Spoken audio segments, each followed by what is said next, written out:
Right now at 5, Newton County authorities arrest 2 people after a chase. And the heat is back on across the area this week as we see triple digits return. We also have a few scattered thunderstorm chances this morning. We'll take a look at that forecast coming up. Also, a Coffeyville man pleads no contest to crimes involving children. The 4 states' most watched news starts now.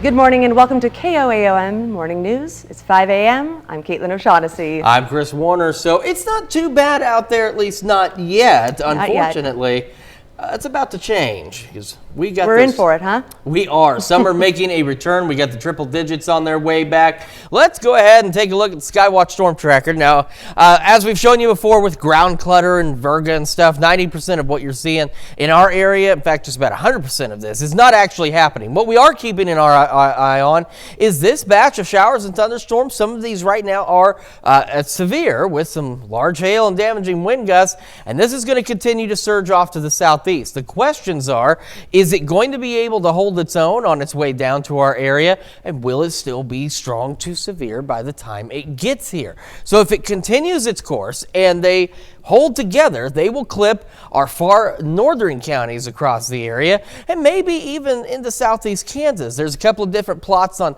maybe it's shifting a little further to the east and so getting us along and east of I-49. However, some show it could dive a little more southerly and get a wider part of the 4-state area. So it's something that we'll have to keep an eye on as we head through the morning. But again, some questions, even if they hold together, they may not be strong or severe by the time they get down here. They may just bring us some rain, and I don't think anybody's going to complain about just getting some rain. So we could see a few of those still lingering as we head into the early afternoon. Outside of that, we're going to clear out and we are going to get hot today. We're going to push close to the triple digits today, but we're not quite gonna make it.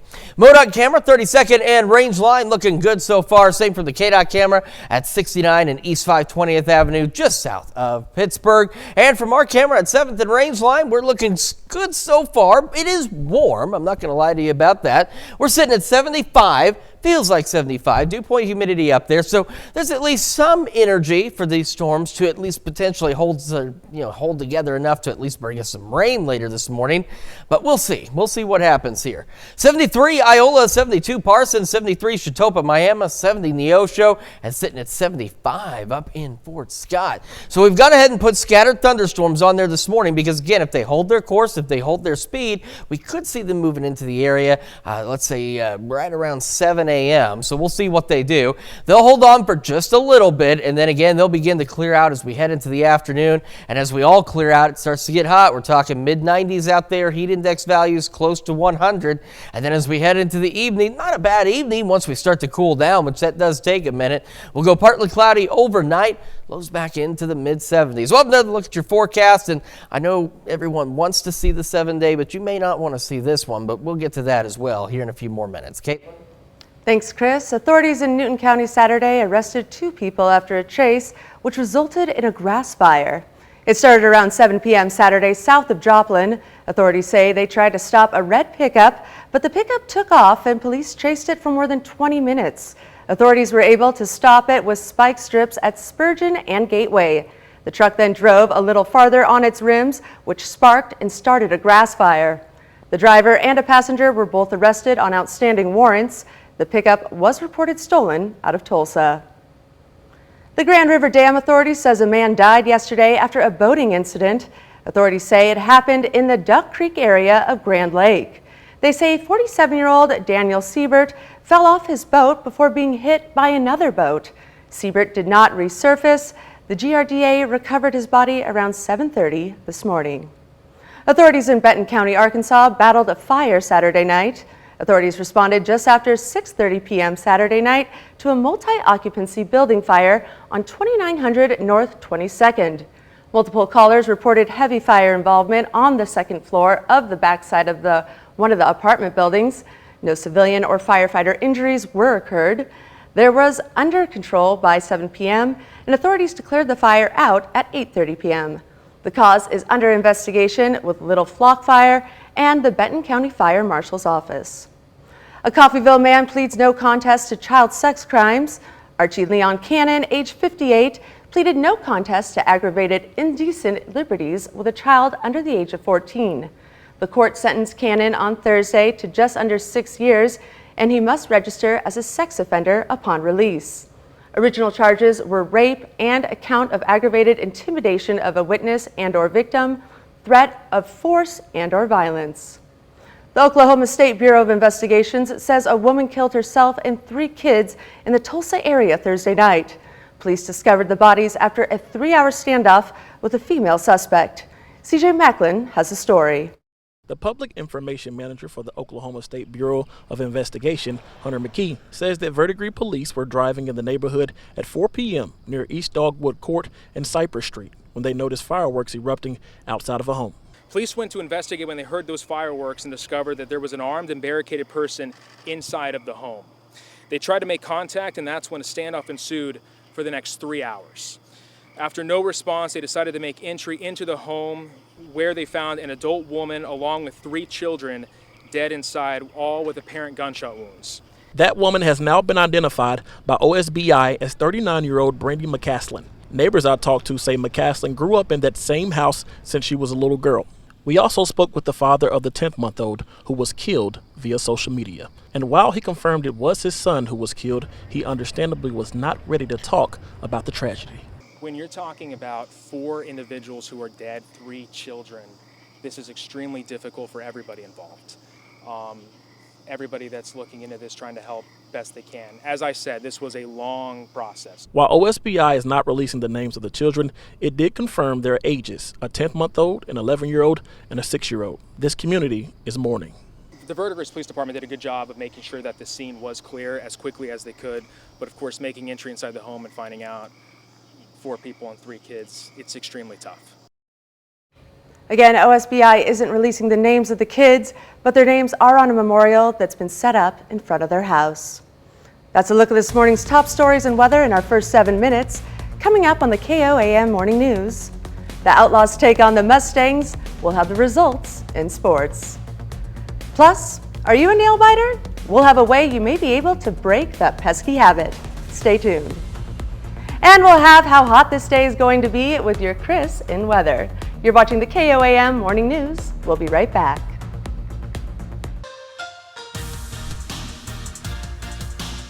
Well, the Joplin Outlaws are officially Mink League South Division champions for the 2nd straight season, but Joplin still has to play the regular season finale before they can focus on the postseason later this week. Outlaws at home last night, taking on the defending Mink League champions St. Joseph Mustangs. Landon Meyer on the mound for Joplin. He's going to get the hitter looking in the first, another one in the second, and then again, swing and a miss to end the second. Landon Meyer only pitches 2 innings, but strikes out 5 of the 6 batters he faces. So at the bottom of the 4th, 2-1 St. Joe. Cole Hill with a line drive to left. Caden Bressler is rumbling and stumbling as he slides home safely. Hill advances to second. Joplin ties the game 2-2. Bottom of the 5th, Joplin down 3-2. Garrett Chun lines that ball to right field. Syracuse scores. Chun is in there at third for a triple. Outlaws tie the game once again, 3-3. Next batter, Colton Reynolds gives that ball a ride to center field. Chun will tag and score easily. Joplin takes the lead 4-3. St. Joe goes on to win the game 7-5, but the Outlaws will take off today as they await their opponent for the divisional playoff game on Tuesday. Well, on Sunday afternoon, 2 local teams won their state tournaments to advance to the Little League Midwest Regionals, and now they're only 1 step away from the Little League World Series. Both Webb City and Pittsburgh won their state tournaments this weekend. That means each team will travel to Indianapolis, Indiana for the Midwest Regionals. Pittsburgh will represent Team Kansas, and they're scheduled to play on Friday, August the 4th at 9 a.m. Central Time. After that game, Webb City, who's representing the state of Missouri, is scheduled to play on Friday, August the 4th at noon Central. Webb City will play Wisconsin. If both teams win, they would go on to face each other in the quarterfinals with a shot at the Little League World Series. Well, still to come, happy birthday, Prince George. The young prince turned 10 years old over the weekend. We'll have that story. Plus, we're going to take another check of that forecast and find out why that camera's in black and white mode and see how hot it's going to get this week when we come back.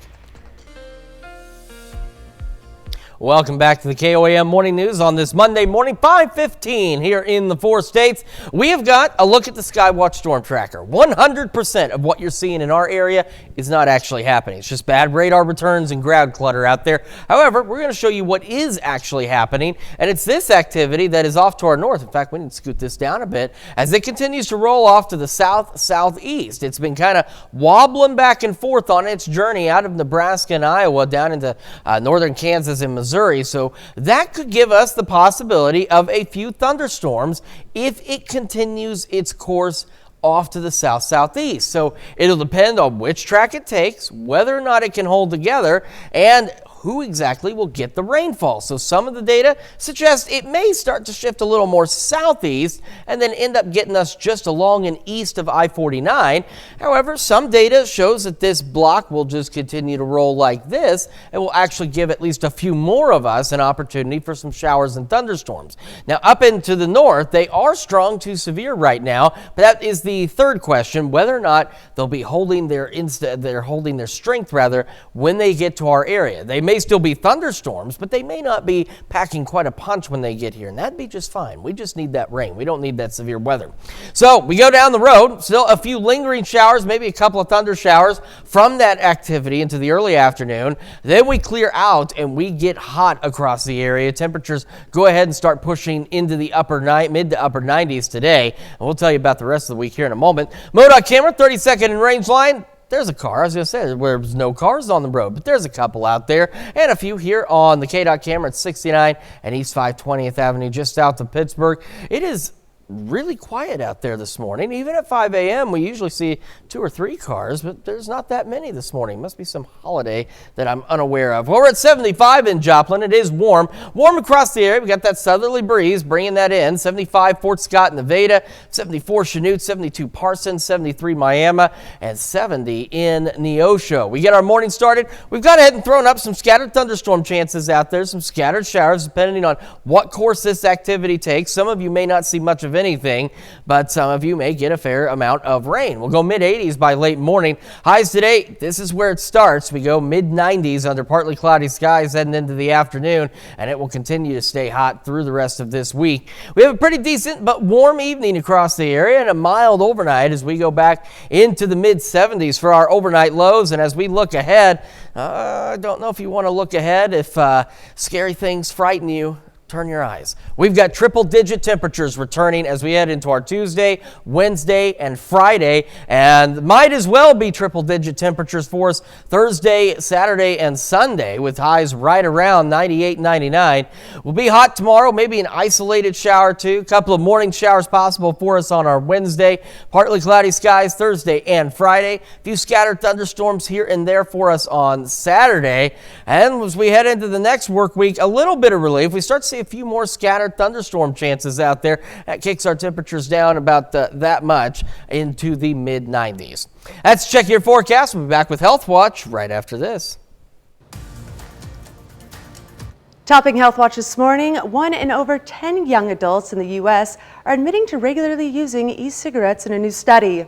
The U.S. Centers for Disease Control and Prevention released a new report on e-cigarette use.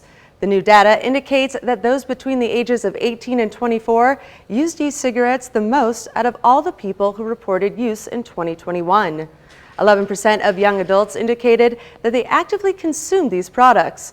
Also, smokers under the age of 44 were more likely to be dual users, meaning they used both cigarettes and e-cigarettes.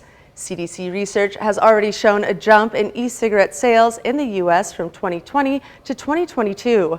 Researchers say more than 22 million products were sold each month. And a new approach for people with some nervous habits may help them break it. A new study from a university medical center in Hamburg, Germany, found the technique of gentle touching of the hands may help stop habits like nail biting. Researchers examined more than 260 people who react to stress by pulling out hair or by chronic nail or cheek biting. The participants were split into two groups. One group was put on habit replacement training, while people in the other group were told they were put on a wait list for treatment.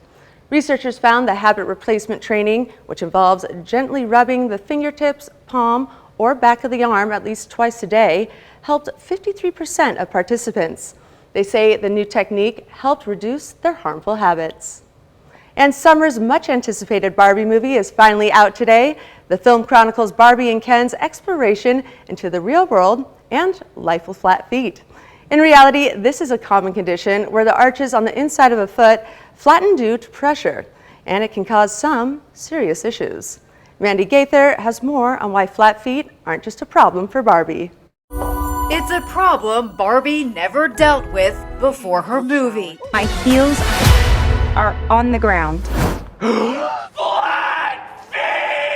In the real world, flat feet may be something to scream about, says podiatrist Lori Grant with Orlando Health. Your foot is your foundation. So when the foundation is flat or when the foundation is off, it actually affects everything above it. It affects your knees, your hip, your lower back, your postures. Grant says the condition can also raise risk of problems like plantar fasciitis, ankle issues, and bunions or corns and calluses. She says it's important for those with flat feet to recognize it early. As soon as we can get you into good shoes, good supports, we can stop some of the deforming processes, but catching it is key.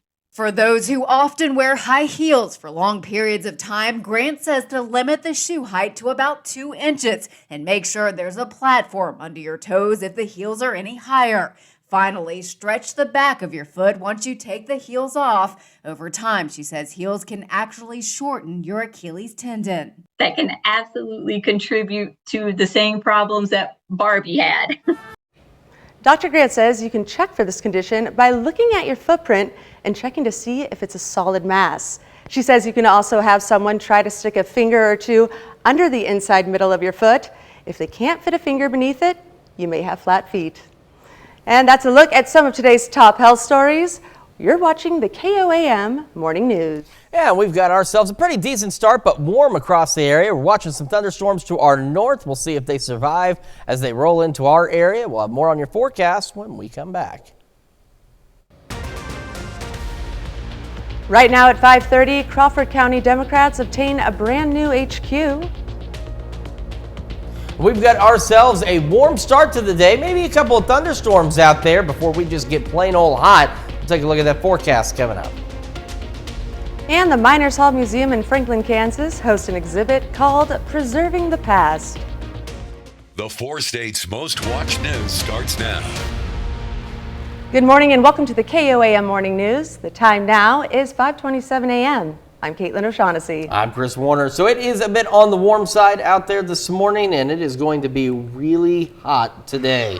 If you can be indoors, make sure you stay indoors. But if you do have to be outdoors, in all seriousness, make sure you're taking precautions out there, staying hydrated, because this week is going to be very hot. Let's take a look at Skywatch Storm Tracker. So we've been talking about this morning, 100% of what you're seeing on the Skywatch Storm Tracker, at least in our area, is not actually happening out there. However, what is happening is this activity that's off to our north now, and it's continued to slide to the south-southeast. So we'll have to see what it can do. So a couple of computer models do believe that we'll still get some showers and thunderstorms in our area. It's just a matter of who will see them. Not everybody will, but some suggest they'll start to turn a little more southeasterly and clip some of our counties along and east of I-49. Others suggest, which just does seem to be the trend right now, they'll stay a little more southerly in their journey, and they'll give at least a few more of us some thunderstorm chances. And the third question is, will they still be strong to severe by the time they get here? That's not looking likely, which is good news. We don't need that, but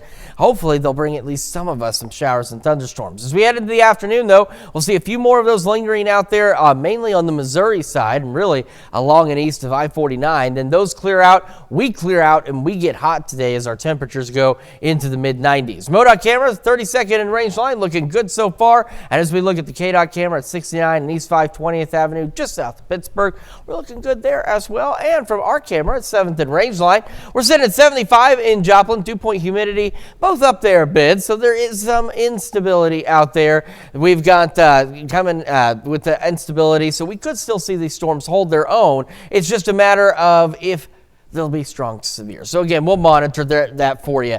All right, we got 75 Fort Scott, 72 in Parsons, 73 Chetopa, Miami, 70 in Neosho. And as we take a look around the area or get our day started, we're putting those scattered thunderstorm chances on there as a possibility. And we're going to go into the mid 80s by late morning. Highs today are going to be pushing again mid 90s out there. We'll start to clear out this afternoon. And as we head into the evening and overnight hours, not a bad evening across the area for us, other than the fact it's still going to be pretty darn toasty, and we'll go mid 70s for our overnight low tonight. As we look ahead, those triple digits, they do show their ugly head through the week, and no, we don't like them, but there they are.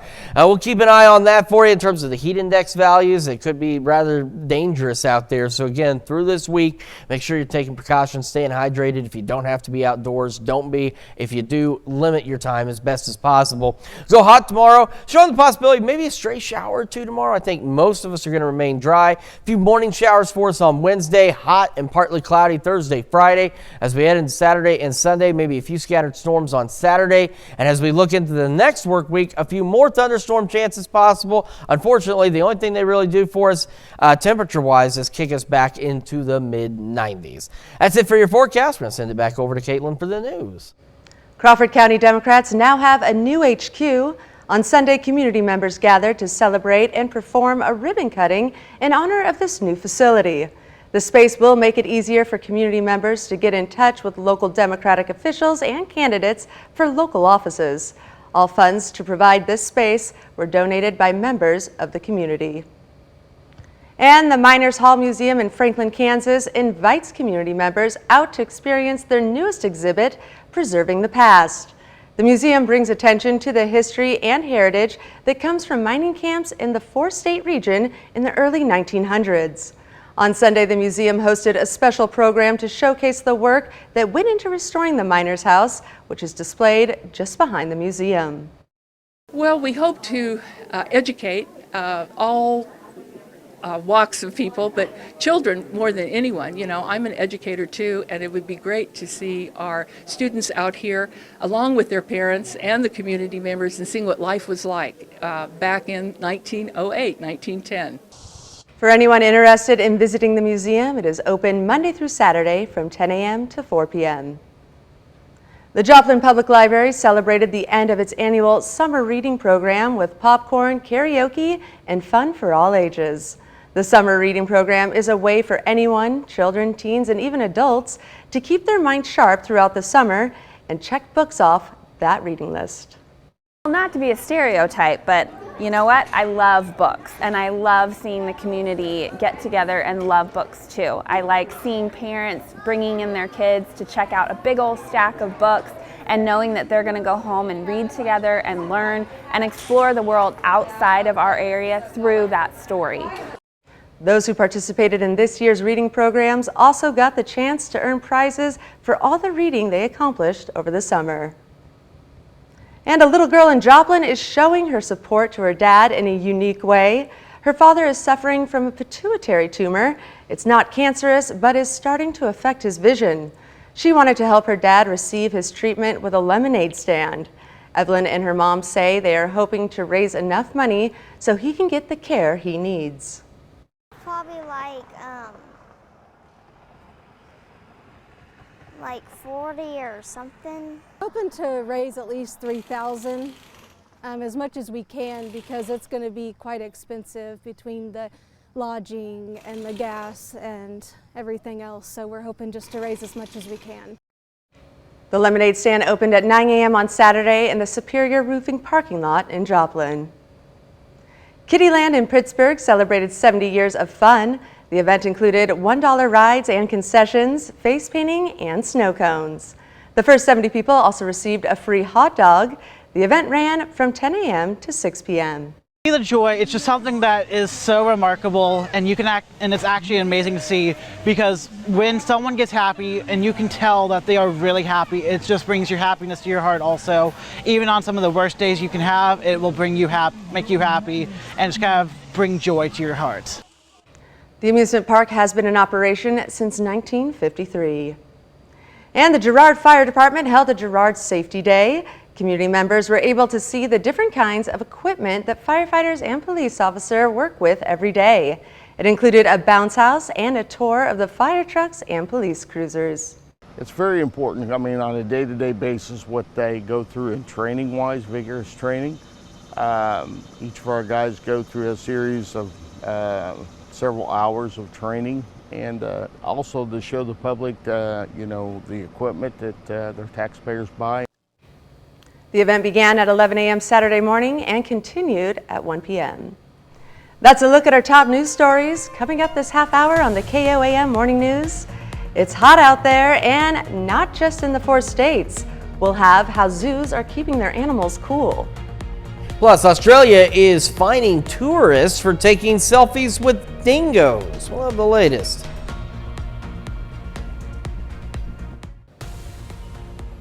The death toll from a devastating landslide in the Indian town of Raigad has now risen to at least 86 people. This number includes the 57 people who are still missing but have been declared dead. Authorities called off search and rescue operations on Sunday, 4 days after the landslide happened. The disaster was triggered by heavy rains last week. The Indian Met Department has issued warnings of more rains this week. District officials have, as a result, ordered the closure of schools and colleges. The Sonora's prosecutor's office is looking for a man who they say intentionally set fire to a barn in San Luis Rio Colorado, Sonora, near the U.S. border city of San Luis, Arizona, killing 11 on Saturday. The incident originated at 1:33 a.m. after a suspect who was highly intoxicated threw an object with fire at the establishment's doors after being expelled by security staff. According to several eyewitnesses, the suspect was disrespecting women in the bar, and that caused him to be expelled. The Sonora's prosecutor's office said 11 people died, 7 men and 4 women, and 4 injured are being treated in hospitals in San Luis Rio Colorado, Sonora, and the United States. Non-biological gay mothers' names are being removed from the children's birth certificates in Pada, Italy. The mayor of Pada, Sergio Giordani, had promised to remove the traditional mother and father titles on birth certificates. But this idea has been overturned by Prime Minister Giorgia Meloni's government. So far, the prosecutor's office in Padua has removed 27 mothers from 27 birth certificates. Only the biological parent of a child can be named on a birth certificate, which means gay men can also only list one father on the document, not both. Surrogacy is illegal in Italy, and same-sex relationships aren't recognized by government. Angry crowds demonstrated on Saturday against actions considered a desecration by people in 2 countries. Hundreds gathered in Baghdad and marched toward the Green Zone to vent against reports of the burning of the Quran in front of the Iraqi embassy in Denmark on Friday by anti-Muslim demonstrators. Similar acts happened in Sweden on June 28th in front of Stockholm's largest mosque. The supporters of Muslims cleric Muqtada al-Bashar chanted support for al-Sadr. Iraqi's Ministry of Foreign Affairs called on the international community to stand against the desecration of the Quran. And 2 tourists have been fined more than $1,500 for taking selfies with dingoes in Australia. Authorities in Queensland said the pictures were extremely dangerous to take since dingoes are wild animals. One woman took her picture laying down next to a sleeping pack of dingo pups. The other woman posted a video posing next to a growling dingo. Luckily, the women were not injured. Spain has found itself in a politically uncertain situation after no party won enough support in the national elections to form a government. There may even be another election later this year. Returns showed that the Conservatives came out ahead, but not by enough for a clear victory. Both Prime Minister Pedro Sanchez's governing Socialist Party and his conservative opponents fell short in the balloting. Sanchez will remain as the leader of a caretaker government as the issues around forming a new government or scheduling new elections are addressed. Raging wildfires have forced thousands of tourists and residents to evacuate islands in Greece as blazes burn across the country. Naomi Richam shows off scenes from one of Europe's most popular holiday destinations. Smoke-filled skies blanketed the Greek island of Rhodes over the weekend as wildfires forced thousands from their hotels and homes. Video on the ground shows cars and trees burned to ash. Beaches are bare in what's normally a popular tourist destination. Literally 2 hours after we left, they were covered in ash. Just sat on their own balconies, looking over at the pool. They'd be covered in ash. And the moon was red and everything. It was horrible. Evacuations are also underway on the island of Corfu. More than 80 wildfires are burning across Greece, with more than 60 of them starting on Sunday, the hottest day of the summer so far. You could see the smoke coming over and then the ash was dropping down and we still smell the smoke. In Rhodes, many spent the night on the streets, in airports and shelters during a massive evacuation. It was just getting worse and worse and we started to hear the helicopters and then basically you could see the fire eventually on the mountaintop. Panic, everyone dashing about, fleeing for buses. Some walked for miles in the heat to escape, others left by boat. Still, thousands more remain stranded, with flights delayed and canceled. Airport volunteers are providing food and water until either vacationers can get off the island or the fires weaken. Naomi Ruckham, CBS News. The island of Rhodes is known to more than double its population with tourists this time of year. A large portion of visitors are British, Dutch, French, and German citizens. And happy birthday, Prince George! Kate Middleton and Prince William's oldest child turned 10 on Saturday. They are marking the milestone by continuing an annual tradition of releasing a new picture of the birthday boy. George, who is second in line to the throne, looks happy sitting on steps wearing a button-down shirt and long pants. And British police are putting the Easter Bunny behind bars. Well, a man who they call the Easter Bunny, that is. Thursday, a court sentenced Joby Poole to 18 months in jail for stealing 200,000 Cadbury cream eggs worth about $40,000. According to PA Media, Poole used a stolen tractor last February to tow a trailer full of eggs from a Cadbury industrial site. He didn't get very far and was pulled over and arrested during the getaway. The theft was significant due to the treat's extreme popularity in the UK.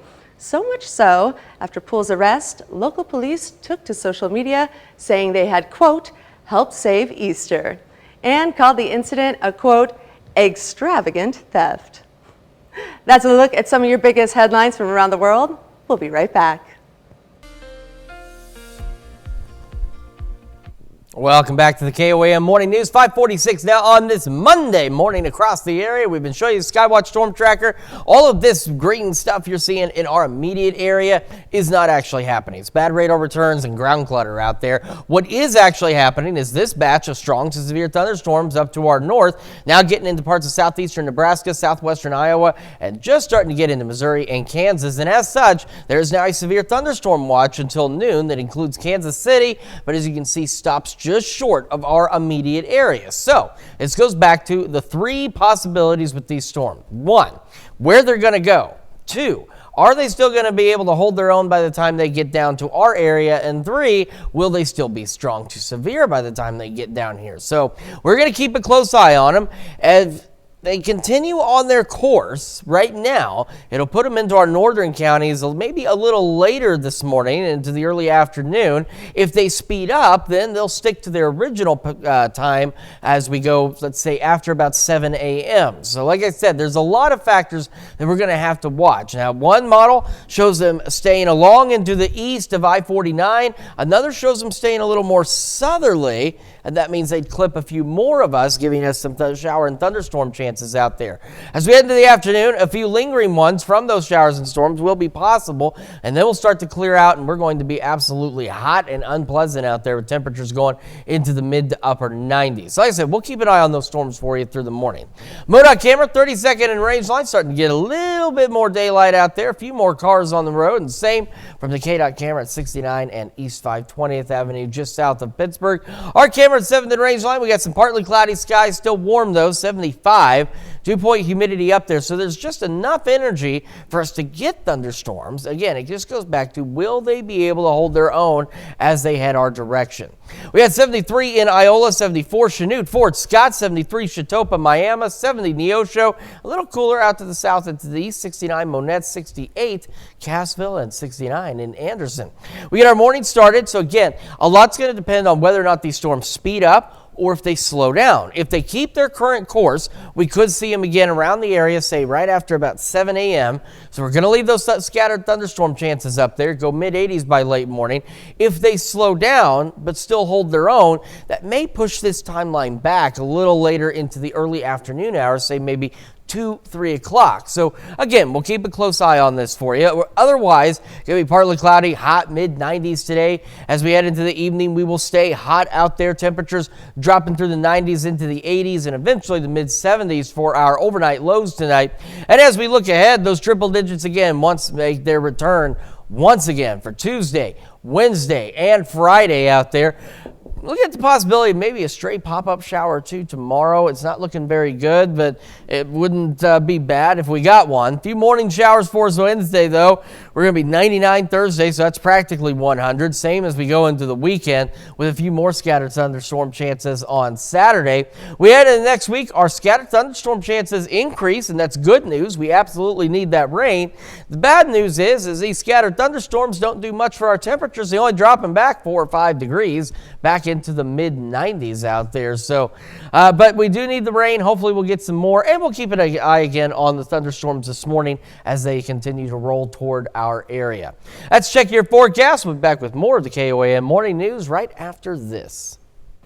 Sizzling temperatures aren't backing down, with extreme heat continuing to lash large portions of the U.S. and the world. But while people are hunkering down inside with AC and lots of cold drinks, Chris Demio takes a look at the ongoing efforts to keep zoo animals safe during these blistering conditions. Dangerous extreme heat continues baking large portions of the U.S. and the world to a crisp, especially across the American Southwest and Midwest.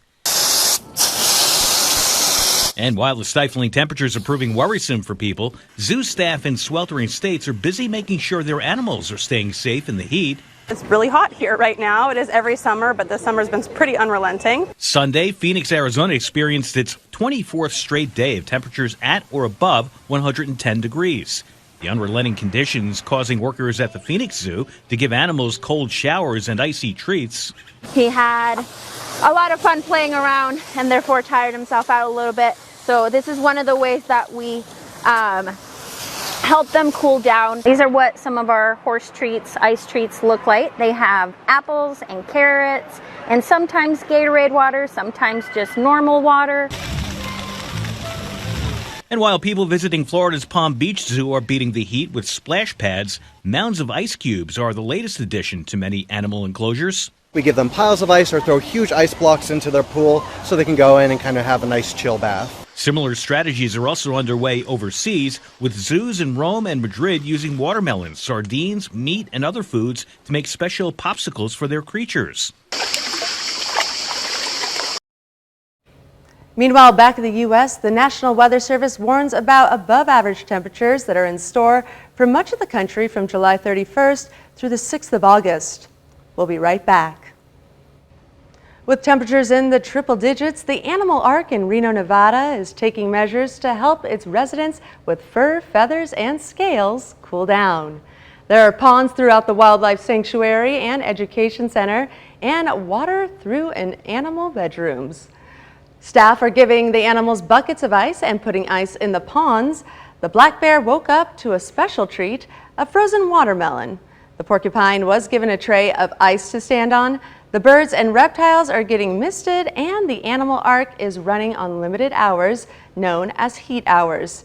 As for the guests, they are misting systems in the park and shade in cabanas.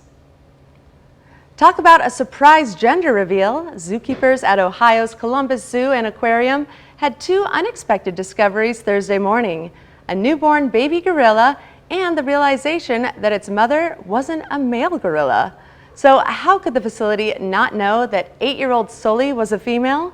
Officials say it's because veterinarians at the zoo where Sully was born took a hands-off approach with her care. When she came to the Columbus Zoo, she was identified as male. She was healthy and didn't need any medical procedures that would have led veterinarians at the zoo to confirm her gender earlier. The zoo says it's hard to tell gender in younger gorillas because males and females are a similar size until roughly age 8. The infant appears to be healthy and is a girl. Okay, real quick, I had that happen here in town. When I was a kid, I wanted a couple of pet gerbils. And we went to a local pet store here in town. We were promised all the gerbils were male. And a few weeks later, I had 6 more gerbils in their little cage. And it turns out they weren't all male. So we all had gerbils in the family for a little while. All right, in terms of our storms, like I've mentioned, a couple of possibilities here. We're going to leave the scattered thunderstorm chances in through this morning. If the storms to our north slow down a little bit, that could push them a little later into the afternoon. But we're keeping an eye on that for you. We're otherwise hot today, pushing mid-90s out there. Heat index values as high as 100. As we go through the evening, we stay hot. And overnight, we don't cool back much. We go back into the mid-70s. As we look ahead, we've got a few days of triple digits out there for Tuesday, Wednesday, Friday, and practically triple digits on other days, with some morning showers possible Wednesday and maybe a few scattered storms on Saturday. We'll have another check of your forecast and more of the KOAM Morning News right after this. Right now at 6, Newton County, Missouri authorities arrest 2 people after a high-speed chase in a pickup results in a grass fire. And we've got ourselves a pretty mild start to our Monday across the 4 states. We've got rain on the way possibly, and triple digits return. We'll take a look at that forecast coming up. Also, nothing sweeter in the summer than a tall glass of lemonade, except maybe for a daughter's love for a father dealing with cancer treatments. The story of their lemon stand coming up. The 4 states' most watched news starts now. Good morning and welcome to the KOAM Morning News. I'm Caitlin O'Shaughnessy. I'm Chris Warner, just after 6 a.m. now on this Monday morning. I know it's Monday, not everybody's favorite day of the week, but that's why we're here, to brighten your day, right? Exactly, That's exactly. what we do. We're here to smile, make you laugh, hopefully not make you cry, but when you see the 7-day forecast, you may be in tears. However, we do have some thunderstorm chances this morning. Skywatch Storm Tracker, I told you earlier, you see it's starting to clear up. That's because we're actually starting to get some rain on it, and so that kind of helps clear out some of that ground clutter from the radar returns. This little thunderstorm, or this little shower here, is actually happening. Up to our north, more showers and thunderstorms that are actually happening. We're seeing some new development out ahead of this batch, and we do have this severe thunderstorm watch just outside of our immediate viewing area that runs until noon today. So we have got to keep an eye on what these thunderstorms do. One, there's some questions. So the first question, which direction are they going to go? Some computer models show them turning a little more southeasterly, so they'd get us along and east of I-49. Some show them turning a little more southerly, so they'd get a few more of us some shower and thunderstorm chances. And the third question is, will they hold their strength on their way down here? We could still see thunderstorms, but will they be strong to severe by the time they get here? So those are the questions that we've got. That's what we're going to have to keep an eye on as they continue to sink off to the south-southeast at this point. We could still see a few of those lingering showers and storms as we head into the early afternoon, and that'll be along and east of I-49 later today. And then after that, we get downright hot. Temperatures pushing the mid to upper 90s out there. Heat index values could be as high as 100 degrees. And I'm sorry, the fourth question on those storms is their speed. If they maintain their speed, they could be in our area by about 7, 8 o'clock. If they slow down, it could linger into the late afternoon. So we'll keep an eye on those thunderstorms for you and see what they're going to do. We'll have more on your full forecast, including that scary 7-day here in a few more minutes. Caitlin? Thanks, Chris. And a Coffeyville man pleads no contest to child sex crimes. Archie Leon Cannon, age 58, pleaded no contest to aggravated indecent liberties with a child under the age of 14. The court sentenced Cannon on Thursday to just under 6 years, and he must register as a sex offender upon release. Original charges were rape and a count of aggravated intimidation of a witness and/or victim, threat of force and/or violence. Authorities in Newton County arrest 2 people after a chase which resulted in a grass fire. It started around 7 p.m. Saturday night south of Joplin. Authorities say they tried to stop a red pickup truck, but the pickup truck took off and police chased it for more than 20 minutes. Authorities stopped the truck and with the spike strips at Spurgeon and Gateway. The truck then drove a little further and its rims, which sparked and created a gas fire. Officers arrested the driver and a passenger on outstanding warrants. The pickup was reported stolen out of Tulsa. The Grand River Dam Authority says a man died yesterday after a boating incident. Authorities say it happened in the Duck Creek area of Grand Lake. They say 47-year-old Daniel Siebert fell off of his boat before being hit by another boat. Siebert did not resurface. The GRDA recovered his body around 7:30 Sunday morning. And tens of millions of Americans from the southwest to the southern tip of Florida remain under excessive heat warnings, though local officials are hoping for a forecast of rainfall and storms could bring some relief this week. Naomi Ruchim has more on how people and some animals are dealing with the deadly heat. Amid an unrelenting heat wave, 2 women hiking at a Nevada state park were found dead after other hikers reported them missing Saturday. Nevada State Police have not released details on how they died, as temperatures there, like much of the Southwest, hit triple-digit highs over the weekend. Further south in Texas, a father smashed through a windshield to pull out his baby boy, who was accidentally locked in the family's hot car. In Arizona, a school librarian's shoes melted on the scorching street as he stood outside to help children through the crosswalk. This part of the shoe, right here, was like this. Phoenix has endured more than 3 straight weeks of temperatures over 110 degrees, shattering records. The heat there is not just a threat to people, but also animals like Elvis the tortoise and Chuti the rhino at the Phoenix Zoo. This is one of the ways that we help them cool down in this heat. In Washington state, a fast-growing wildfire has forced evacuations. The dry weather and winds making it tough for firefighters to battle the blaze, which has already burned more than 30,000 acres in less than 24 hours. Naomi Ruchim, CBS News. Climate scientists say July is on track to become the hottest month on record, with high temperatures also punishing other parts of the globe, including Southern Europe.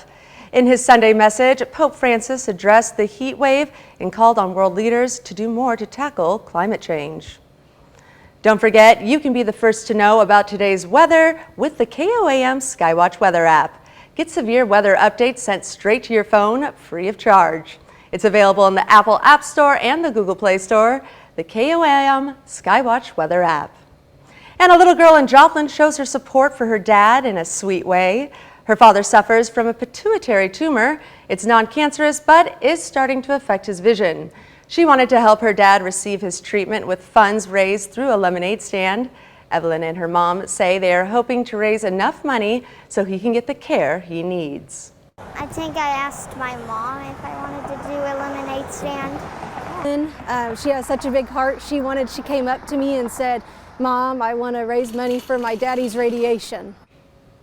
The lemonade stand opened at 9 a.m. on Saturday in the Superior Roofing parking lot in Joplin. That's a look at this morning's top stories and weather in our first 7 minutes. Coming up on the KOAM Morning News, researchers in Canada find a link between food insecurities and the mental health of young people. We'll explain.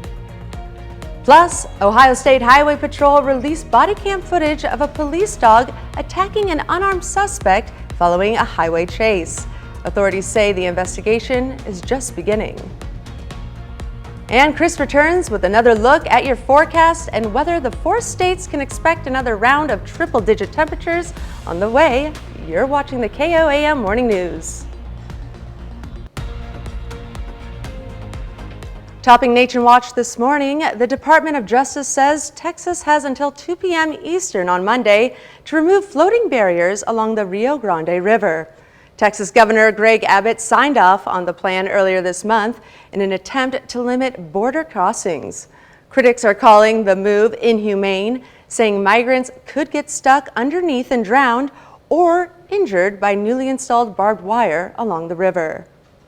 Newly released body cam video has prompted an investigation after a police dog was let loose on an unarmed suspect as he was surrendering. A warning, some of this video is graphic. Astrid Martinez. Do not release the dog with his hands up. Newly released video shows the moments before an Ohio police canine attacked an unarmed black man as he was trying to surrender following a lengthy highway chase. Get the dog off of him! Get the dog! Get out the dog! The video starts as police try to pull over Jadarius Rose for a missing mudflap. The 23-year-old led police on a chase for more than 30 minutes, stopping in Jackson County, about 90 minutes south of Columbus. At one point, police with guns drawn instruct Rose to exit the vehicle. He takes off again, and police were forced to use spike strips to stop the semi. Do not release the dog with his hands up. Ohio State Highway Patrol says troopers were attempting to make the arrest when Circleville police officer Ryan Speakman deployed his canine, biting Rose. The justification for the use of the canine really needs to be reviewed. Brian Higgins is an assistant professor at the John Jay School of Criminal Justice. What would indicate to that officer that he should have not released that dog? When we see a supervisor in the state police ordering that officer not to release the dog, that's the order that should have carried the day. Circleville police would not say if Officer Speakman is under investigation. Was that not loud enough? Troopers say Rose was immediately given first aid after, and they are conducting their own investigation into the arrest. A postage stamp honoring the late Georgia Congressman John Lewis officially goes on sale. The forever stamp of the civil rights icon features a photo taken by a Time magazine photographer in 2013. Actress and activist Alfre Woodard resided over a dedication ceremony Friday at Morehouse College in Atlanta, attended by Lewis's family, friends, and colleagues. On this day, as Congressman Lewis would say, I ask you to recommit yourselves to getting in good trouble, necessary trouble. He was a philatelist, which is a person who partakes in the collection of stamps. And for the Postal Service to honor my father this way, I would say for him it would be one of the highest forms of philately. Lewis, who served more than 3 decades in Congress, was best known for leading about 600 protesters in the Bloody Sunday March across the Edmund Pettus Bridge in Selma, Alabama, during the Civil Rights Movement in the 60s. He died back in 2020 at the age of 80 after battling pancreatic cancer. That's a look at some of today's top national stories. And here's Chris with a look at your forecast. We've got ourselves a warm start out there across the area. A few clouds, but we are watching the possibility of some thunderstorms this morning. We'll take a look at your full forecast when the KOAM Morning News returns. Welcome back to the KOAM Morning News, 6:16 now on this Monday morning, and take a look. We've got this thunderstorm now. This was just a little shower about 30 minutes ago, and it has turned into an actual full-blown thunderstorm. Not strong or severe, mind you, but still, nonetheless, a thunderstorm out there. And it's part of this new line that is developing from just to the southwest of St. Joe back into our area. These aren't strong or severe at this point, but we'll keep an eye on what they decide to do as the morning proceeds. We do have this severe thunderstorm watch now. It's in effect until noon, just outside of our immediate viewing area, tied in with that batch of strong severe thunderstorms coming out of Nebraska. Now getting into northwestern Missouri and northeastern Kansas. So as you can see, just here recently, this little line has begun to fire up. These storms continue to move to the south-southeast. So there's a couple of possibilities on the track. One is they'll start a little more southerly drag, and that'll give more of us thunderstorm chances. The other possibility is they maintain a southeasterly course and clip our counties along and east of I-49. So we'll have to see what they do. And then there's the question of their timing, their speed. If they hold their speed, they could start getting into our area, the bigger batch, say around 7 o'clock or so. If they slow down, we could see them push on a little longer into the afternoon. So we will continue to monitor these storms for you as we go through the morning. We head into the afternoon. At least right now, this version of the future track showing a few of these storms lingering along and east of I-49 and maybe a couple of additional little thunderstorms later in the afternoon. The rest of us start to clear out, and then we all end up getting hot as our temperatures today go mid to upper 90s across the area. MoDOT camera 32nd in range line looking good so far this morning, and same from the KDOT camera there at 69 and East 520th Avenue, just south of Pittsburgh. And from our camera at 7th and range line, you can see the cloud cover out there with some of those thunderstorms as they continue to roll into the area. We're sitting partly cloudy, 75. We're warm and we're muggy. Dew point humidity both up there. So we do have some energy in our atmosphere to at least maintain the thunderstorms. But again, it goes back to what exactly are they going to do? That's what we're going to keep an eye on. We got 73 in Iola, 74 Fort Scott, Pittsburgh, Lamar, 72 Parsons, 73 Miami, and 70 in Neosho. We got our morning started. We're leaving the thunderstorm chances up there. We'll see what they do. And we'll have scattered thunderstorms in through the morning. Some of us, though, won't see a darn thing, unfortunately. We'll go mid-80s as we head later into the morning. Highs today, mid to upper 90s. Heat index values at or close to 100 degrees out there.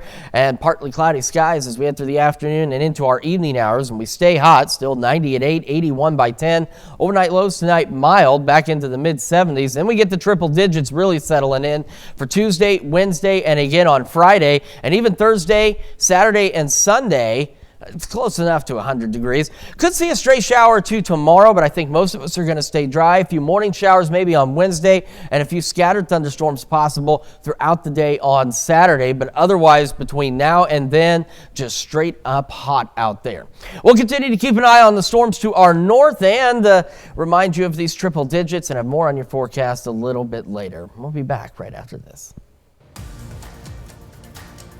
Topping Health Watch this morning, getting screened for cervical cancer may increase a woman's risk for preterm birth, especially when doctors use a surgical procedure to remove and diagnose abnormal cells. Researchers from Harvard and Stanford suggest doctors weigh the effects of cervical cancer detection and the timing of procedures against a woman's plans for having children. And the global surge in food insecurity is having a direct impact on the mental health of young people. That's according to researchers in Canada who find children and adolescents who lack a nutritious diet due to finances are 74% more likely to visit an emergency room or hospital for anxiety or substance use disorder compared to kids with adequate food supplies. And Harvard researchers suggest eating a plant-based diet may help you live longer and protect the planet. Using a new diet score, they find foods like whole grains, fruit, and nuts help reduce a person's risk of death from cancer and other chronic diseases. Compared to processed foods like meat and eggs, that could be bad for your health and the environment. That's a look at some of today's top health stories. You're watching the KOAM Morning News. And we are continuing to watch this batch of showers and thunderstorms off to our north and the new developing thunderstorms taking place along a little line from southwest of St. Joe back into our northern counties. We'll have more on your forecast and keep an eye on these storms for you when the KOAM Morning News returns. Right now at 6:30, firefighters in Benton County, Arkansas battle a Saturday night apartment blaze. We've got ourselves a warm and partly cloudy start out there. We're going to be hot as we head through this week. We're also watching some thunderstorm chances this morning. We'll take a look at that forecast coming up. Also, as summer starts to wind down, so does the Joplin Public Library's annual summer reading program, a great way for people of all ages to keep sharp during the summer months. The 4 states' most watched news starts now.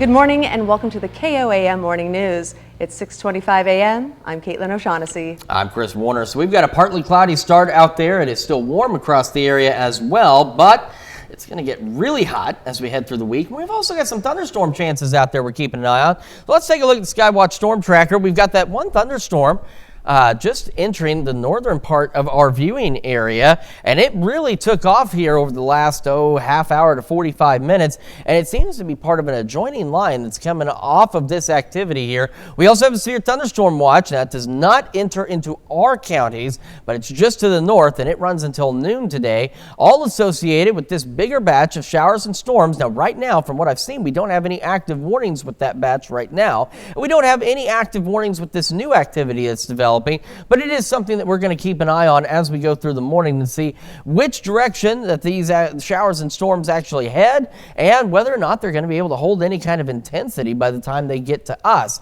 So we head into the afternoon. These storms should be starting to wind down and be on their way out of here. You can see they're along and east of I-49. A couple of stray storms still possible on the backside of that. The rest of us, though, staying dry and hot heading into the afternoon.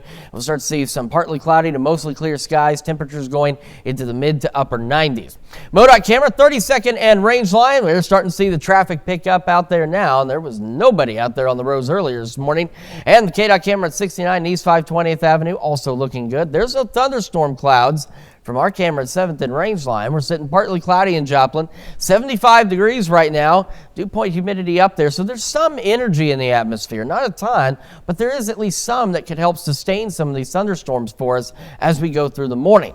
You got 73 Iola, 72 in Parsons, 71 Independence, 73 in Chautauqua, Miami, 70 in Neosho, and 74 in Nevada, Carthage, and Lamar. So we're going to leave the thunderstorm chances up there for at least scattered thunderstorms as we head through the morning. We'll go mid-80s by late morning, but keep in mind, some of us may not see anything at all other than just this unpleasant heat out there. We're going to go mid-90s today, and we'll have those partly cloudy skies as we head into the afternoon and into the evening hours. And as we look ahead, we got triple digits tomorrow, Wednesday, and Friday, and practically the triple digits for us on Thursday, Saturday, and Sunday. Maybe a few scattered showers Wednesday morning, and a couple of thunderstorms possible by Saturday. Caitlin?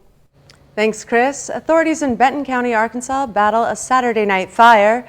Authorities responded just after 6:30 p.m. Saturday night to a multi-occupancy building fire on 2900 North 22nd in Little Flock, Arkansas. Multiple callers reported heavy fire involvement on the second floor on the backside of one of the apartment buildings. No civilian or firefighter injuries occurred. The fire was under control at about 7 p.m. Authorities declared the fire out at 8:30 p.m. The cause is under investigation with Little Flock Fire and the Benton County Fire Marshal's Office. Crawford County Democrats can now boast a new headquarters. On Sunday, community members gathered to celebrate and perform a ribbon cutting in honor of the new facility.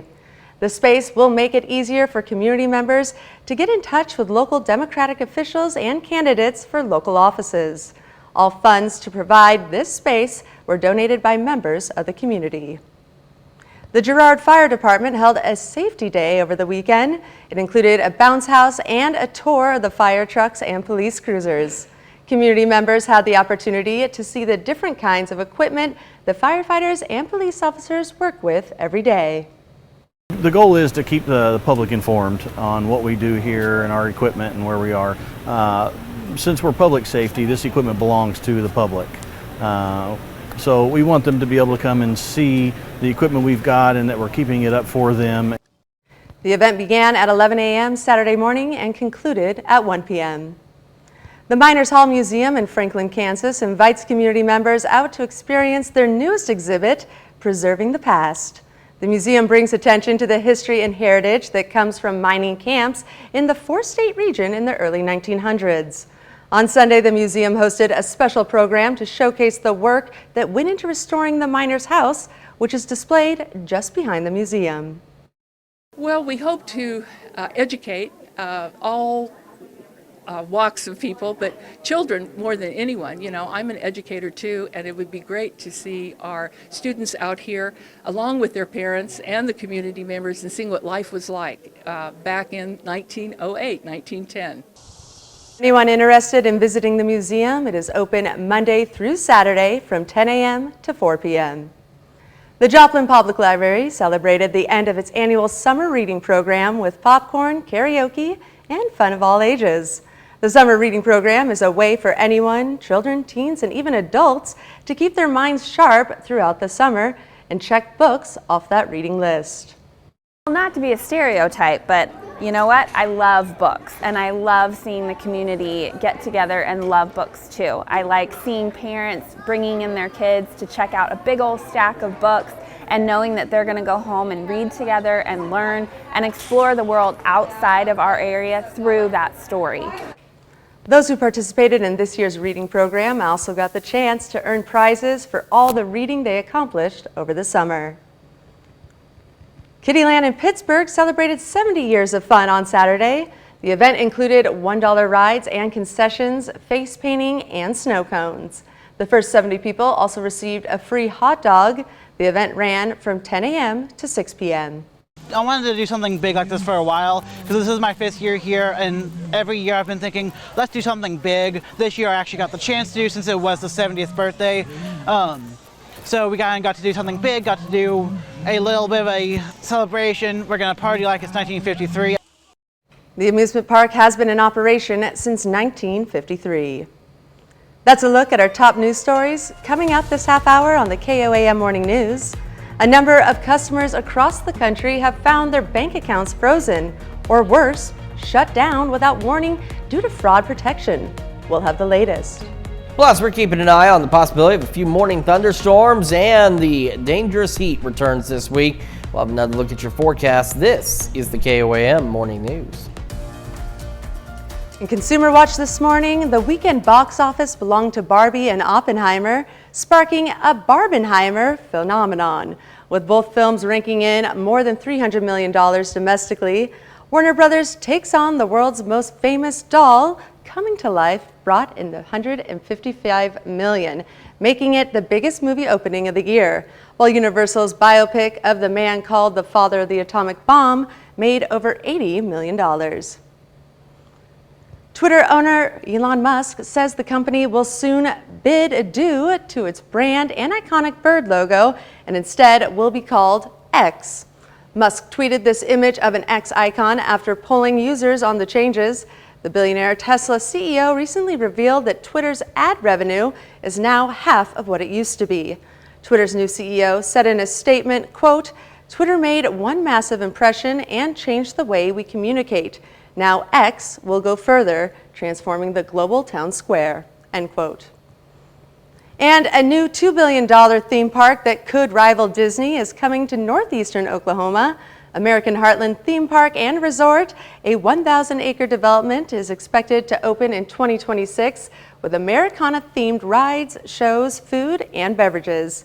In addition to the park, the property will also have a 300-room hotel, indoor water park, and an adjoining RV park and campground. A growing number of bank customers are having their accounts shut down without much warning or explanation, leaving them without access to their money. Christy Lazar explains how a bank's attempt to prevent fraud is causing a problem. When we met Elad Niharai and his family, they had been at this Bank of America for hours, trying to get access to their life savings.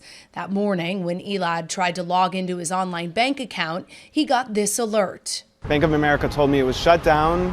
They refused to give me an explanation. They told me I would get my money after it was resolved, which he says he was told would take 10 to 20 days. All of a sudden I find out I'm broke, I can't feed my family, and I can't pay any expenses. Elad tweeted about his experience and it went viral, with some commenting on how it had also happened to them. I was shocked to find out that this is actually relatively common. Banking expert J.D. Kuntz says the reason banks shut down accounts is because their algorithm for fraud detection has flagged the account for suspicious behavior. And unfortunately, some good people are being caught in the net with the bad when they try to weed out who may be causing problems. Elad believes his account was flagged because he recently was the victim of an email scam and reported it to the FBI.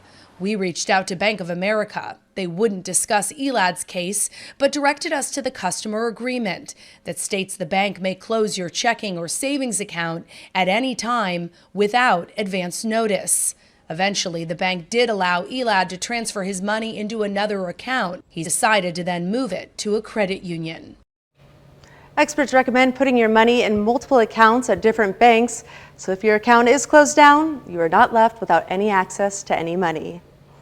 That's it for Consumer Watch. Here's Chris with another look at your forecast. Yeah, we've got a pretty decent start to the day for most of us. It is warm. It is a bit on the muggy side out there as the sun rises. We're also watching thunderstorm chances as we head through the morning hours. You can see that one cell up there has definitely started to pick up. No strong or severe storms in our immediate area, but we'll be keeping an eye on these for you as we go through the morning. And you know what? We get it, man. It's Monday. Nobody likes Mondays. And I don't know about any of you at home, but I could go for a nap like right now.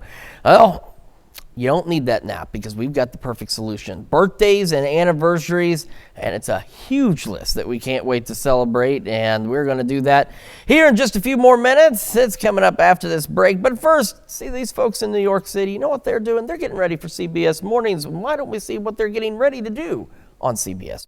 I'm Niti Chen. Coming up on CBS Mornings, Jamie Yuccas jumps on the Barbie bandwagon to show us how the doll revolutionized the toy industry and changed the way girls view themselves and their role in society. That's coming up on CBS Mornings. All right, welcome back to the KOAM Morning News. So first, we want to start with an apology. Due to a technical issue last week, we were unable to bring you birthdays on Friday. So what we're doing is we're combining our Friday birthdays and our Monday birthdays, and we've got a long list to get through. So we're going to start in Girard with Bree Beasley celebrating birthday number 3. And Henry Feist is turning 4. And he's staying with his grandparents in Chautauqua, Kansas, while his dad is away at an Army Reserve camp. At an Army Reserve summer camp. So we've got that, a great birthday there. We've also got Cameron Borland celebrating a birthday today. He's celebrating number 5. And Braden Miller turns big number 7. Happy birthday, Braden. And it's with love from your cousins, Oren, Ray, and your Oma and Papa. We've also got Riley Omi celebrating birthday number 7 in Pittsburgh. Happy birthday, Riley. And Rhineley Miller turns 9 from Seneca, Missouri. He has a nice message saying happy birthday from Mom, Dad, Roman, Ryder, Raylan, and Nanny. And we've got Chase Bugney celebrating birthday number 9 in Frontenac. Happy birthday, Chase. And we have Cressley Harmon turning 9 as well. Love, Mommy, Daddy, Bentley, Nana, and Pop. And we also have Isaiah Adams celebrating number 10 in Pittsburgh. Happy birthday, Isaiah. And Colleen Newby is hitting double digits. Happy 10th birthday out there in Oswego, Kansas. And Baylor Hensley celebrating number 11 in Jasper. Happy birthday, Baylor. Let's not forget Malia Vinson, the big 18 in Weir, Kansas. Love, Mom. And Adam Radlin celebrating number 19 in Columbus. Adam works at Big Brutus and will be attending PSU this fall. Happy birthday, Adam. And happy birthday to Josh Cook, who's turning 30 in Neosho, Missouri. And Amanda Steve celebrating number 35 in Parsons. Happy birthday, Amanda. Let's not forget about Craig Tuba, the big 3-8. Happy birthday, Craig. And Nick Johnson also celebrating number 38 in Oswego. And George Taylor is turning 60. He works as a custodian at Mound Valley Grade School. Happy birthday, George. And Frank Buzzuto celebrating number 63 in El Dorado Springs. Loves working in his shop and riding his Harley to the lakes, with happy birthday wishes coming from your family and friends. And over in Humboldt, Kansas, J.D. Bond turns 70. And David Clark celebrating number 79 over in Crestline. And he's pictured there with his great-grandson, Jackson.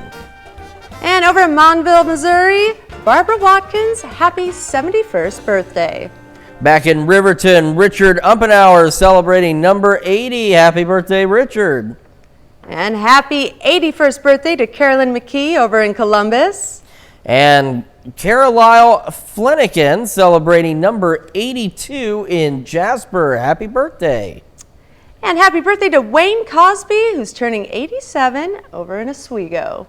And we've also got Florence Kimry celebrating number 97 in Pittsburgh. A very happy birthday to you, Florence. And happy birthday to John Crane over in Columbus, Kansas. And also in Columbus, Jim Bowles celebrating another year wiser. Happy birthday, Jim. Over in Crestline, Kansas, we have Roxanne out. Happy birthday, Roxanne. And back to Columbus, Charla and Ross King celebrating their 16th anniversary. Happy anniversary to the Kings. And of course, we have Jimmy Zwalen of Oswego turning 39. Jim Ganaway in Riverton celebrating number 71.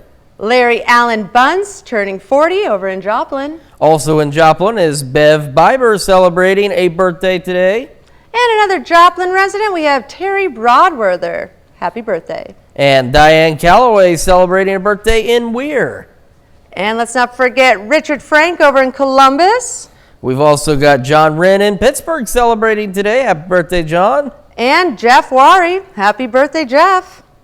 Looks like he's got best wishes there coming from Davis Real Estate. And last but certainly not least on this impressive list is Blaze and Devin Keckard celebrating their 6th anniversary in Pittsburgh. So again, we were combining last Friday's and today's birthdays and anniversaries. We're so sorry we missed you last week. We will do everything in our power to make sure that never happens again. And that way you will still be willing to send them to this email address. Caitlin, where do they need to send them? That's right. Submit your birthdays and anniversaries to birthdays@KOAMnewsnow.com. And of course, while you're on our website, we would love it if you took time to sign up for the KOAM Birthday Club. You get special deals from local businesses. You also get a special birthday message from your friends here at KOAM. So head over to KOAMnewsnow.com and sign up for that birthday club today. All right, let's take a look at the Skywatch Storm Tracker. So we've got this thunderstorm now that's developed and has really taken off here in the last 45 minutes or so. However, it's not really moving anywhere. It's gotten bigger. It's not strong or severe. It has gotten bigger, but it's not going anywhere. So getting some much needed rain right here. We've got a little cell to the north of that and more just to the west of Kansas City. So let's take a jog up to the north. We've had this batch of strong to severe thunderstorms coming out of Nebraska through Iowa into northwest Missouri now and northeastern Kansas. However, at this time, there are no longer any severe thunderstorm warnings with this activity, at least at this point. We do have this severe thunderstorm watch that runs until noon, and it comes just north of our immediate viewing area. So we'll see what happens with these storms. And there's a few different questions on exactly what will happen. You can see here too, this line trying to fill in from just to the southwest of St. Joe back into our viewing area as this whole batch continues to push off to the south-southeast. So one possibility is these storms take a slightly more southerly turn and end up clipping us right through here. The other possibility is they start to turn a little more southeasterly, hence the outline of this watch, and that means they'd clip our counties along and east of I-49. Then the third question is their speed. If they maintain their speed, we'll start to see a few more of these thunderstorms here within the next, 45 minutes or so. If they slow down, we could still see storms, but they'd hang on later into the afternoon hours. And then the last question is instability. Will they still be holding, packing a punch when they get here, or will they be in a weakening state by the time they get down here? So a lot of questions, a lot of things we're watching with this. We go later into the afternoon. The last of those should be beginning to exit the area along and east of I-49. A couple of additional stray storms possible. The rest of us, though, will be clearing out, and unfortunately, most of us may not see much in terms of rainfall at all. And I know how badly we need more rain. We don't need this heat, and that's exactly what we're going to get as temperatures soar into the mid to upper 90s across the area today. All right, let's take a look outside. And with our magical window here, we're looking at 32nd and Range Line with the MoDOT camera located on the traffic signal there, hence why this particular signal, those things are a lot bigger than you might think in person. And we are looking back to roughly the north-northwest as we see the sun rising, cars are in motion, things are looking good. And same on the KDOT camera at 69 and East 520th Avenue. A few more cars out there starting your morning commute. And at least for right now, it's a pretty decent day out there. It's warm and muggy, but not bad otherwise. Sun rising on our camera at 7th and Range Line. You can see some of those clouds from those thunderstorms off to the north. So we're sitting partly cloudy. It is 75. It is warm. It is muggy. We have a dew point of 65, humidity of 71%. So see, that's the thing though, is there's at least some energy down here for these thunderstorms. It's again just a matter of how much will be available and how much they'll actually feed off of that. So we'll keep watching that for you. We had 73 Fort Scott, 72 in Iola, 75 in Chanute, 72 Neodesha, 73 Chitopa, Miami, 71 Neosho, a little cooler out here, 69 Monette, and 68 in Cassville. As we get our morning started, we're going ahead and leaving the scattered thunderstorm chances on there. Unfortunately, as I mentioned, most of us will remain dry, and I know that's not news we want to hear, but that's the unfortunate situation we have really throughout this whole week. We could see a few scattered showers. We'll go mid-80s by late morning, mostly cloudy skies. And as we head into the afternoon, the last of these showers and storms should start to clear out. We're going to be partly cloudy to mostly clear and straight up hot as we go into the mid-90s with heat index values easily pushing close to 100 today. So again, if you're outdoors, we can't emphasize it enough when it gets hot. You've got to stay hydrated. You've got to take breaks. If you don't have to be outdoors, don't be outdoors. This heat can be dangerous and deadly. Even when it's not 100 degrees today, you factor in the humidity, you factor in any health problems you may have, and it can make this heat deadly in short order. So please, please take precautions. We go into the evening, we stay hot out there. We're going to be 95.6, 90 by 8, 81 by 10. Well, it was partly cloudy to mostly clear skies, partly cloudy and mild overnight as we drop back into the mid-70s. And as we look ahead, we've got a few days at least of triple digits out there. So we're talking Tuesday, Wednesday, and Friday, triple-digit temperatures, which means heat index values could rise substantially back to that 105 to 110 degree range. Could see a few stray showers for us in the morning on Wednesday. Some models show we might get a stray shower or two tomorrow, but I think, again, most of us will be dry and just plain old hot out there. We're going to be close enough to 100 Thursday, and Saturday, and Sunday. We might as well just call it 100. We're going to be 99, 98, and 99 again. Partly cloudy, hot heading into the weekend. A few scattered storms possible as we head into Saturday, and again, otherwise staying very hot this weekend. Let's check your forecast. We'll be back with the news you need to know right after this. Here's a check of today's top headlines, the news you need to know before you head out the door. The Grand River Dam Authority says a man died yesterday after a boating incident. Authorities say it happened in the Duck Creek area of Grand Lake. They say 47-year-old Daniel Siebert fell off of his boat before being hit by another boat. Siebert did not resurface. The GRDA recovered his body around 7:30 Sunday morning. Crawford County Democrats now have a new HQ. On Sunday, community members gathered to celebrate and perform a ribbon cutting in honor of this new facility. The space will make it easier for community members to get in touch with local Democratic officials and candidates for local offices. All funds to provide this space were donated by members of the community.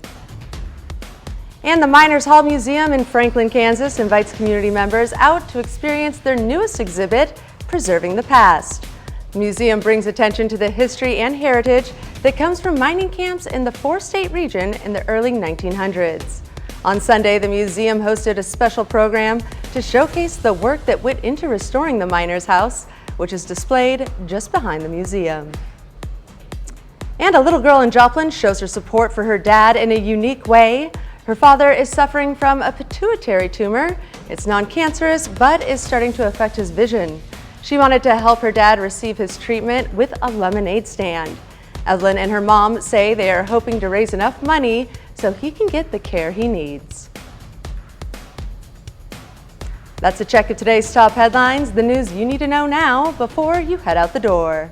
And we've got ourselves a hot one today. After some thunderstorm chances, we will be partly cloudy, highs in the mid-90s, heat index values easily at close to 100 degrees. Staying hot through the evening, partly cloudy. Overnight, as we drop back into the mid-70s, we get the triple digits Tuesday, Wednesday, and Friday, and near triple digits the other days of the week. Maybe a few morning showers on Wednesday and some scattered thunderstorm chances on Saturday.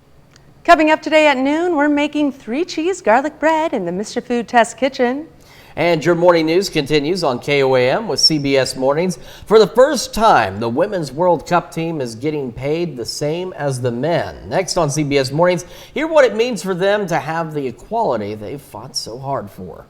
Or you can switch on over with us to Fox 14, where your local morning news continues. This morning, if you thought the video games, pop culture, animation, and comic books appeals to you, Joe Khan hits the studio this morning to tell us all about the upcoming event. Plus, a 63-year-old Barbie fan keeps the Barbie party rolling for decades with no plans to stop anytime soon. That's going to wrap it up for us for now, though. We'll see you back here tomorrow morning at 5 a.m. And we'll see you today at noon.